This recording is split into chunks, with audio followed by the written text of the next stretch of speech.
Make it feel like it's the arcade when we're playing pixel out until the day breaks. We'll keep breaking down, let's hope the next play. Things change, the score is rising as the screen fades. Ain't over when you stay.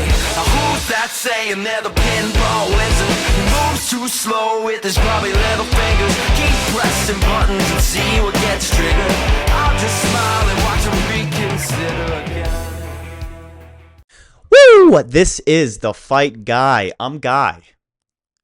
UFC Nashville is tomorrow. Derek Lewis is fighting some tall-ass Brazilian son of a bitch. We're going to break down the entire card. I'm going to let you know who's going to win every single one of these fights. I'm very confident in my predictions for this card. There's really only like 2 fights that are sort of like a toss-up in my head, but other than that, it's a pretty clear card for predictions. So let's go ahead and start with the very first fight on the card. Fatima Kline taking on Melissa Martinez.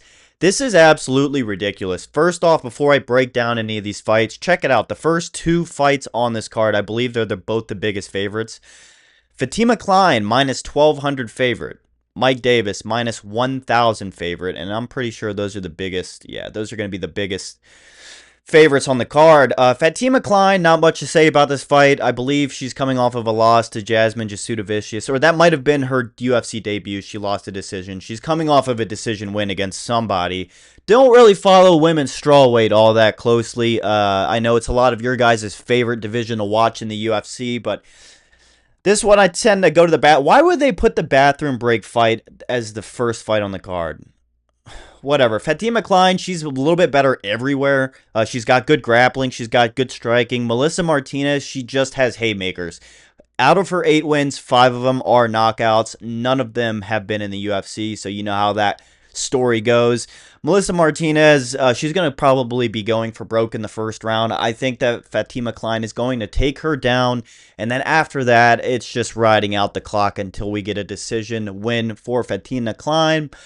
That's all I got to say about this one. Minus 1,200 favorite, guys. Minus 1,200 favorite. We move on to the next fight. My boy Mike Beast Boy Davis taking on Mitch Ramirez. Mike Davis coming off of a loss in Saudi Arabia, I believe, February 1st, the Adesanya card. Mike Davis was like 60%. You can check out my interview with him. I'll put the link up here above. But yeah, Mike Davis, he had a few complaints about that fight. Not really making excuses, but the locker room was freshly painted, so he was inhaling paint fumes for a few hours. He had a good weight cut. It was just the day of. He was feeling really sick. He was going into the fight with some injuries, and he still looked pretty good. You might have remembered he did pull guard a couple times that fight, but if you listen to my interview when I asked him about why he did that, it was not intentional. Apparently, his knee was blown out. There's a whole sorts of problems going on with Mike Davis, but he's looked phenomenal recently. More interviews have come out recently of him talking about, what was going on with his last fight, but he is way better than Mitch Ramirez. This is a big step down on competition. I expect a finish from Mike Davis. We might even see a submission. He is such a demon on the ground. He's so good on the ground. He's not even a black belt. He's a brown belt. An insane grappling. He wrestled too coming up before he became a pro. But Mitch Ramirez, he's a solid young prospect. I believe this is going to be his first fight in the UFC. Let's fact check that. Let's fact check that. I think he's coming off of a Contender Series fight. Maybe one other fight. Yeah, okay. He lost his Contender Series. Then he fought in the LFA. Got a first-round knockout win, and then he lost to Thiago Moses at the end of the 3rd round in March of last year. So he's coming off of a knockout loss. He's been knocked out both of his UFC-related fights. I think Mike Davis is going to starch him. We might even see a first-round finish, but I do think it's not out of the realm to say a Mike Davis submission. To get back in the column there, I want to see Mike Davis on UFC 5. All right, I've been playing UFC 5 recently. I want to fight as Mike Davis. Mike Davis is absolutely insane, but I'm done glazing. Mike Davis. I think he gets an easy win here. You didn't have to watch my video to figure that out. He's a minus 1,000 favorite here, so numbers don't lie. We'll move on to the next fight. Kennedy Njokuani taking on Walter Walker. Walter Walker at plus money. I'm going to go with Walter Walker here. All right, he made me eat my words with Don'Tale Mayes. heel hooking him. I think he has all sorts of oddball submissions. He's really good. He's really athletic. At plus 170, I'd take Walter Walker if I'm a betting man. But aside from that, he's younger, I believe. They're about the same size. I believe they have. Okay, he is at a 5-inch reach disadvantage, but yeah, I like Walter Walker. He's everything his older brother Johnny isn't. Not much else I want to say about that. Kennedy has good knockout power. He's got better hands than Walter Walker on his feet. He's going to have a reach advantage, but I believe that Walter Walker is going to get this fight on the ground at some point. And then it's all she wrote after that. He's got really good submissions, like I said. He's got really good fight IQ on the ground. He prioritizes his position over submission when necessary. I think he's going to control Kennedy on the ground. I think he'll land some ground and pound shots possibly too, but I think Walter Walker is going to find a submission here. 2 submissions in a row. Is that too much to ask for? Move on to the next fight. God damn it. Another bathroom break fight. Lauren Murphy taking on Eduardo Moura. Lauren Murphy, she's 41 years old. That's just really old for a women's fighter. I believe Eduarda is 31 years old, so she's got a 10-year youth advantage. She's only lost once. Let's take a peek at her resume in the UFC, Eduardo Moura. I think she's only had one. Oh, no. Man, I don't remember her at all. She's not ringing any bells. Man, I should have done some tape study on this one, but I didn't. She's 11-1, 4 knockouts, 5 submissions. A not boring women's UFC fighter. That's rare. However, 4 fights in the UFC if you want to count the Contender Series fight. She's lost 1 fight via split decision, coming off of a unanimous decision win against, what was this, Veronica Hardy? Yep. Yeah, I'm going to go with Eduardo Moura to beat the 41-year-old vet who, she did make her way, I believe, for a title shot at one point in her career. Lost, got knocked out by Valentina Shevchenko. She made it to the 4th round, but that was 4 years ago. Lauren Murphy, 41 years old. She's a plus 475. I think Eduardo Moura should be a bigger favorite than minus 750. She's probably going to knock Lauren Murphy out. We move on. Jake Matthews taking on Chidi Njokuani. I really like Chidi. I really like Jake Matthews. We'll start with Jake Matthews. He's got really good wrestling. He's got good hands too. He's got good awareness on his feet. He knows when to cut guys off in the cage, kind of corner them so he could land his strikes. Like I said, he's always got that wrestling in his back pocket, but Chidi is just really lengthy. He's got 7-inch reach advantage here. He's a really good striker. He's not so much of a volume striker, but both these guys do have power in their hands. I think it's going to be Chidi controlling the fight. He's going to probably be on the outside for this fight, just working his range from the outside. Jake Matthews is going to be trying to pressure, close the distance. We might even see a couple takedown attempts mixed in with the striking. But I think it's just inevitable that he's going to make a mistake and Chidi is going to catch him. I think that this fight's going to end in a knockout. I'm going to go with Chidi to get the knockout win. Is he an underdog? I think he's a slight favorite. He is a little bit chinny. If I remember correctly from his last fight, he did get dropped against Dos Santos. That was a goddamn war. That was on my birthday. I remember March 15th. That was a war. Dos Santos and Chidi. Chidi did get rocked, I believe, a couple times. That fight definitely once. He definitely has a weakness with the submission game. He's 1-3 when it comes to subs. So if Jake Matthews can successfully get Chidi down and control him in the first, second round, he could edge out a decision win. He could submit Chidi, but I do have a feeling this fight's going to end in a knockout from a mistake on one of these guys' parts. I'm going to go with Chidi to get the win here. We could see a knockout, like I said. Wouldn't be shocked if we saw a decision, but I'm going to go with Chidi via knockout to win this fight. Last fight on the prelims, the action man, Chris Curtis taking on Max Griffin. This is another step down in competition for another veteran, sort of like, I don't know if I want to call Mike Davis a veteran, but he's been in the UFC for a few years now, over about half a decade he's approaching, and he's getting a step down in competition from a recent loss that he should have won. if he was healthy, if the situation and circumstances were average, were normal, I think Mike Davis should have dominated that fight. And I think Chris Curtis is going to dominate this fight against Max Griffin. This is a step down in competition for Chris Curtis. Chris Curtis, he has a similar fighting style to Sean Strickland. He likes to he's a volume striker. He slips a lot of punches. A lot of punches roll off of his shoulder. They look like they land, but they don't, which doesn't look good in the judge's eyes. But Chris Curtis, a minus 320 favorite. This is at welterweight. Another thing I should have pointed out right when I was reading the names off. Chris Curtis is a middleweight fighter. I believe he started his career at welterweight like a lot of fighters do, and they move up or they move down once they settle into their shoe size. But Chris Curtis, fighting at welterweight, yeah, he should dominate Max Griffin here. I wouldn't say it's outside of the realm for us to see a knockout here. Will Chris Curtis sacrifice some power with the weight cut down to welterweight?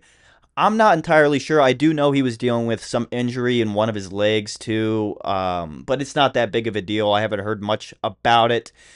Chris Curtis should get a decision win here against Max Griffin, a unanimous decision win here. I think he dominates on the feet. I don't think Max Griffin is going to be able to get Chris Curtis down no matter how bad he wants to.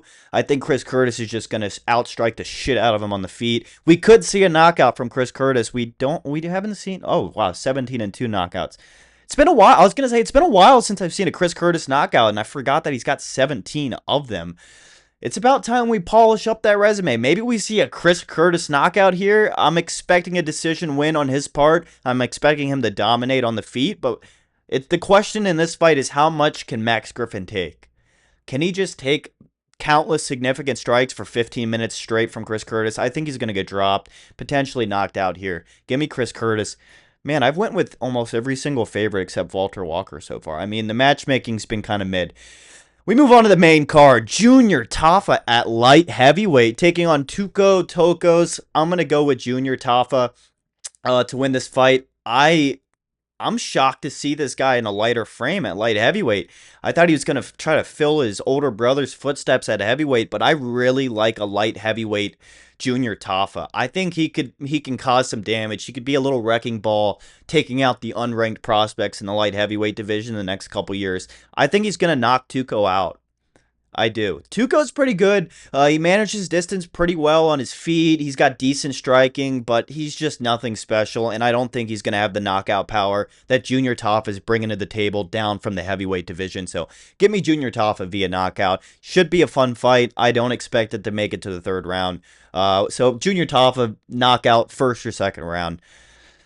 We move on to the next fight, a heavyweight fight. Vitor Petrino taking on Austin Lane. Am I crazy, but Vitor Petrino, is he making a heavyweight debut? Dustin Jacoby? I believe Dustin Jacoby's a light heavyweight. Holy smokes, we got the old switcheroo here. We got a switcheroo. Junior Tafa and Vitor Petrino switching weight classes. Vitor Petrino, I don't like the idea of him moving up to heavyweight. I think he's going to be a bit of a small heavyweight. You can see here, this is his weight's 205. That just means he didn't cut any weight for this fight. However, if there is anybody to make a heavyweight debut against, God, it's going to be Don'Tale Mayes or Austin Lane. Those are layups. Austin Lane, he's really athletic. You guys know he used to be in the NFL, used to play for the Jacksonville Jaguars, whatever. This ain't the NFL. This is the UFC. Austin Lane has found that out time after time the hard way. He's coming off of a knockout loss just a few months ago in March to, what is it, Mario Pinto. Round 2 knockout loss. It was the cold knockout. I mean, Austin Lane went to the Shadow Realm. Just a few months, about 4 months to recover. He went through a fight. Vitor Petrino is going to win this fight. We could see a heavyweight decision fight here, but I doubt it. I think Vitor Petrino is going to find the chin of Austin Lane. I think a minus 700 favorite is absolutely ridiculous. Honestly, if you're a betting man, might not be a terrible idea to put a little money on Austin Lane here. Vitor Petrino making a heavyweight debut.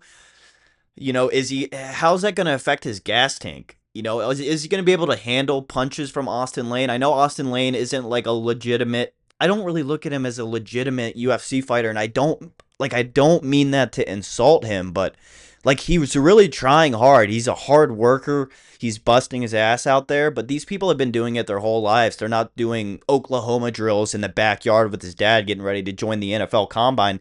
Austin Lane, honestly, like, the bet here is betting against Vitor Petrino at heavyweight. Doesn't really matter who he's fighting here. It is we have questions to be answered here. I mean, Anthony Smith upset this guy before, so anything can happen. You know, don't look at me. Don't give me the crazy eyes because I'm saying Austin Lane has a chance at heavyweight against Vitor Petrino making his debut at heavyweight. When Anthony Smith upsetted this guy in like the first round, I believe, with like a guillotine choke or whatever it was. However, give me Vitor Petrino despite these absolutely ridiculous odds. What the fuck is going on? What the fuck is going on? I hate Dana White. It has nothing to do with him really, but I just hate Dana White. I hate 2025 Dana White. He used to be good. Bring us fat Dana back. God, Dana was way better when he wasn't so goddamn healthy. We want fat, fast food Dana back. We move on to the next fight. Nate Landwehr taking on Morgan Charrière. Morgan Charrière, he looked absolutely terrible in his last fight. His chin was questionable. Let's see. Okay, I was about to say, I don't think he got knocked out, but he definitely got knocked down by Nathaniel Wood. Got dominated that entire fight by a little man. Nate Landwehr, he likes violence. He's just going to go in. He's going to get knocked out or not knock Morgan out. It's going to be one of the two. No other outcome for this fight. I do like Morgan on the feet. He's very technical. He's got really good striking. I'm not going to let that last performance against Nathaniel Wood work too much against him here. Nathaniel Wood is a really good prospect, but I thought it'd be a little bit more of a competitive fight there, so I was disappointed. Nate Landwehr, though, he's just getting a little bit old. He's getting up there. He's fun to watch. Like I said, he likes violence, but what is he, coming off of a knockout loss? Yeah, to the South Korean. Okay, it's been 7 months since he's last fought. He's coming off of a knockout loss. This is going to be a fun fight. He's definitely going to pressure Morgan Charrière. It's just if Morgan can control the first 2.5 minutes of this fight, I think he's going to win. Probably via knockout, but a unanimous decision was probably in store here. So give me Morgan Charrière to win. Almost all favorites here. I mean, the matchmaking on this card. Not the co-main event. We have 3 more fights. To start those, fuck me. Let me take my time and get my goddamn words out. 3 fights left. The first of those 3, Calvin Kattar taking on Steve Garcia. My second underdog pick of the card, and they're basically pick'ems. Give me Calvin Kattar. Calvin Kattar, everything against me, all my friends, everybody on Twitter, everybody's saying Steve Garcia is going to dominate this fight, and he very well may have. Calvin Kattar hasn't won a fight in 3 years, and he's taken a lot of damage in all of his last fights. All 4 of his last fights. The split decision loss to Josh Emmett took a lot of damage. The knockout loss to Arnold Allen, got knocked out. Aljamain Sterling, Yusuf Zalal.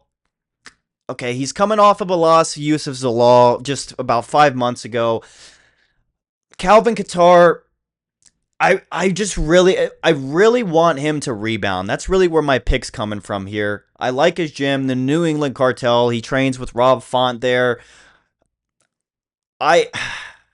This is really tough for me. Because my brain's telling me Steve Garcia is going to win this fight, but my heart's telling me to go with Calvin Kattar, man. He's going to get it done. He's going to get back in the win column. 4 straight losses, hasn't won a fight in 3 years. Let's get those numbers back up. Let's fix the averages, all right? We're below the trend line here. We need something spectacular to get back up in the average pool here. If he loses this fight, we're looking at possibly a Calvin Kattar being cut from the UFC. Nobody wants to see that. Steve Garcia can afford a loss. Let's get it done here. Let's talk about the technical aspects of this fight, though. Steve Garcia, he's really good on his feet. He manages distance well. He likes to work on the outside of the octagon. Calvin Kattar will pressure you up in your face. Even if you're a better striker, he's going to try to strike with you. But he's really good at grappling, and I hope he implements that grappling game plan here early on. If he was really smart and he wanted to try to win this fight, doesn't matter if it's a spectacular fashion. It could be a boring win. Just wants to win this fight. He's going to try to take Steve Garcia down in the first round, control him a bit, maybe again in the second round, and then he could strike and have fun with Steve Garcia on his feet, because I know that's what all the UFC fighters like to do, even if you're the best grappler in the world. I want to strike. Calvin Kattar, I think he can hang with Steve Garcia on the feet, but for him to win, for us to see a route to success here, we need to see Calvin Kattar implement the grappling game. So if he's able to find success there, I think he's going to win this fight. Give me Calvin Kattar, my second underdog pick. And it's not going to be my final underdog pick. I don't think. Co-main event of the evening, Stephen Wonderboy Thompson taking on Gabriel Bonfim, the Bonfim brothers. I believe this is the younger one. Gabriel Bonfim is just so goddamn good. He's good everywhere. He's almost half Stephen Thompson's age. I'm exaggerating a little bit there, but Stephen Thompson, 42 years old, fighting a young, hungry, powerful, I want to say striker, but he's good everywhere. Striker like Gabriel Bonfim. Gabriel Bonfim, as long as he doesn't let Stephen Thompson control the striking, the pace on the feet this fight, I don't see a way he loses, honestly. Anybody that wants to pressure Stephen Thompson pretty much does it without ease if you can get past the kicks. Now, don't get me wrong. They are the craziest kicks in the UFC. All right, he throws more kicks than punches, it feels like, some fights. Stephen Thompson's just 42 years old. Maybe if he was 41, I'd pick him. Just kidding. But Gabriel Bonfim, he's really good at submissions. He's got 13 submissions, never been submitted, 3 knockouts. He's finished every single one of his fights except for his second most recent fight to Ange Lusa, which he won via unanimous decision. Gabriel Bonfim is probably going to commit an act of terrorism against Stephen Thompson. And nobody hates Stephen Thompson. Nobody dislikes the guy. Everybody likes Stephen Thompson. And it's just going to be hard to watch, but it's kind of one of those Ilya Tapura knocking out all of your favorite fighters type deal. It's like you can either get on the bandwagon, you could hop on the train, or you can get starched tomorrow night emotionally. Gabriel Bonfim's going to finish this fight before the second round. Definitely before the third round. Maybe sometime in the second we'll see a submission, but I think he could really very well knock Stephen Thompson out. And I'm going to put all my picks here in on consensus score before we do the main event. Let's see, what did I say? Kline by finish.